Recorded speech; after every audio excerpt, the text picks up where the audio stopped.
The universe, vast and mysterious, has captivated humanity's imagination since the beginning of time. We've looked up at the stars and wondered what lies beyond our world.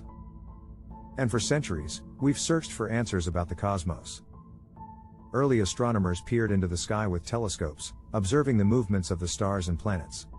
They laid the foundation for our understanding of the universe, but it wasn't until the 20th century that we began to make significant progress in space exploration.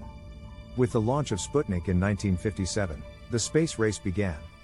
The United States and the Soviet Union raced to see who could put a man on the moon first. And in 1969, Neil Armstrong took one small step for man and one giant leap for mankind. Since then, we've sent probes to explore our solar system and beyond.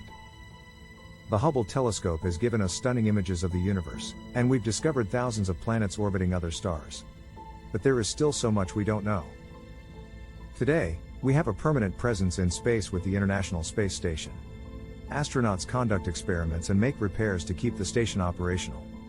But we're not stopping there. Private companies like SpaceX are working to make space travel more accessible to everyday people. As we continue to explore the cosmos, we'll gain a greater understanding of our place in the universe. We'll learn more about the origins of our solar system and the potential for life beyond our planet. Space is the final frontier, and we're just getting started. If you enjoyed this video, don't forget to subscribe to our channel for more content like this.